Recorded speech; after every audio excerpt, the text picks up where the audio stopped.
footoo bilbilarraa isin jalaa badee haalatti deeffatte jechuudha. Footoo gaa eega isin jalaa badee waggaa tokko ga'ee jedhee waggaa lama ga'ee jedhee haalatti deeffachuu dandeessanuu sana agarsiisaa jira. Viidiyoodhaa fi footoo bilbila keessaa qabdan bilbilli keessan fudhatee yoo isin jalaa badee footoodhaaf viidiyoo isin jalaa bade sana deeffachuu dandeessu jechuudha. Fakkeenyaaf dingata osoo isin hin beekin bilbila keessaa footoo baay'ee osuma qabdanuu bilbila kan keessan isin jalaa footoodhaa fi viidiyoo bilbila keessaa qabdan hunda fudhatee yoo isin jalaa badee jechuudha.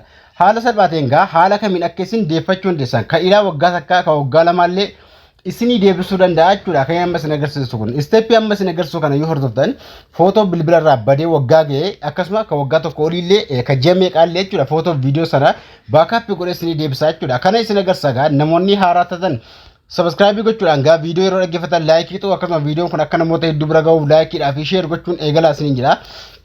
Namoonni haaraa taatan immoo subscribe gochuu hin dagatinaa.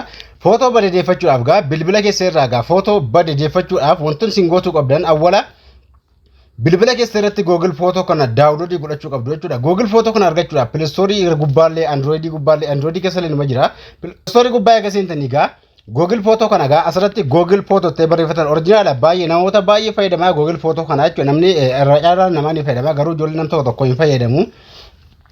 Google Photo kun gaa faayidaa baay'ee qaba. Appii akkasuma footoo baakaappii godhu footoo bade deebisan keessaa isa tokkodha. Google Photo kun isa tokkoffaadha jechuudha. Footoo isin deebisuudhaaf kan isin gargaaru isa kanadha jechuudha. Google Photo isa kana jechuudha.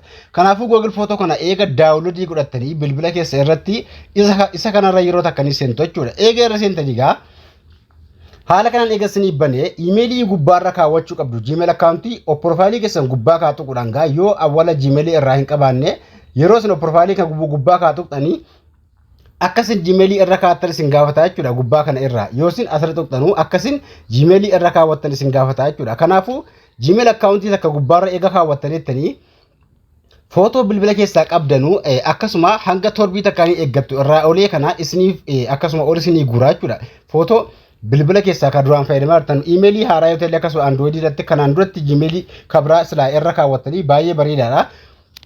Kanaan duratti Gmail takka asirra kaawwattanii gubbaa kana irra jechuudha. Yoo dhiqata Gmail sana bilbila wajjin bade Gmail sana yoo dhiqata deebiftanii yeroo awwala Gmail sana bilbila irratti deeffattanu gubbaa kana irra yeroo isin kaawwattan Gmail isin akkasuma isin jala badee nan deeffattan sana Google Photo daawunloodii gochuudhaan gaa gubbaa kana irratti ni kaawwattu. Eega irra kaawwattanii footoo isin duraan bilbila keessaa qabdan hunda baakaappii godhee asirratti isinii guuraa jechuudha. As keessa yeroo dhuftan gaa yoo barbaaddan maqaa keessanii akkasuma barreessuu argachuu dandeessu. Inni garuu hanga guyyaa lama sadii isin eeggata. Eega bilbila keessan sana ka duraan fudhatee bade irraa footoo akkasuma bilbila keessaa qabdan hunda fudhatee isin jalaa bade akkasuma iimeelii bilbila haaraa irratti bantanii Gmail akkaawuntii duraaniillee yoo beektan akkaataa Gmail itti deeffatanu namoonni hin beekne jirtanu Gmail akkaawuntii fudhatee yoo bade Gmail sana barreeffatanii achi kaa'achuu qabdu. Gmail akkaawuntii gaa namoonni hin beekne hin jirtanu Gmail akkaawuntii bilbila keessaa qabdanu barreeffatanii achi kaa'achuu qabdu. Gmail waliin waan deemuuf jechuudha.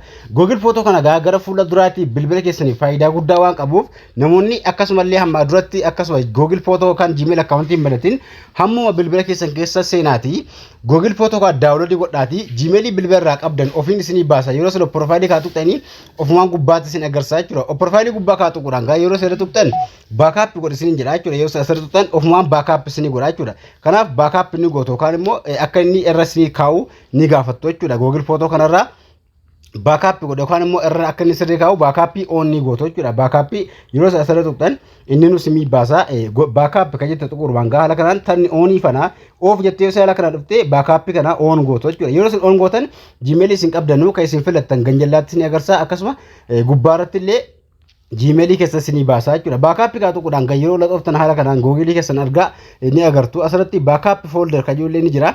Folderii bilbila keessaa qabdan hunda oonii gootu jechuudha. Yoo oonii gootan kanneen akka Imo, Telegrama, WhatsApp kanneen adda addaa irraa gaa footoo an keessan namni isin ergee yookaan immoo footoo akkasuma TikTok, Facebook irraa daawunloodii godhattan hundaayyuu footoo kana hundaayyuu jechuudha bilbila keessa irratti isinii deebisa jechuudha folderii maayoo oon gootan. Kanaafuu Google Photo kana hawumaan kana namoonni bilbila irraa hin qabne footoo akka hanga waggaa lamaa jiru jechuudha. Hunda waan isinii deebisuuf irraa olee kana ulaxoftanii footoo keessan hunda ilaaluu dandeessu jechuudha. Google Photo mo faayidaa guddaa qaba. Hawumaan kana namoonni irra kaatin irra kaadhaa isin jira. Gara fuula duraatiif footoo Google irra kaawwachuudhaaf illee namoonni hin beekne jirtanu. Namni hin beekne yoo jiraatan komentii barreessaa akkaataa footoo keessanii viidiyoodhaa fi footoo Google irra kaawwattanu isin agarsiisa. Kanaafuu namoonni kanaan duratti Gmail keessan beektanu Gmail account keessan sana bilbilli akkasuma yookaan immoo bilbilli kan keessan fudhatee yoo isin jalaa badee amma yeroo isin Google Photo kana bantanii Gmail account gubbaa kaawwattan footoo kan keessan kan duraanii backup godhee isiniif fidaa jechuudha. Emailii kabraarraallee fiduu danda'a. Emailii haaraa banuudhaan Google Photo kana seenaatii irra kaawwadhaa isiniin jira. Kanaaf yoo irra kaawwattan akkasuma footoo isin jalaa badee ture jedhe deeffachuu dandeessu isiniin jira. Haala kanatti fayyadamaa akkasuma viidiyoo kan laayikii tuquudhaan akka namoota hedduu bira gahu share godhaa isiniin jira. Waa'ee barnoota akkasuma bilbila wal qabate waa'ee Google account wal qabate TikTok, Facebook fi kan akka Telegram wal qabate gaafii yoo qabaattan komenteetti barreessaa akkasuma isiniifan deebisa isiniin jira gaafii keessan. Akkasii haala kanatti fayyadamaa isiniin jira kutaattan hanga walitti nuti nagaan tura.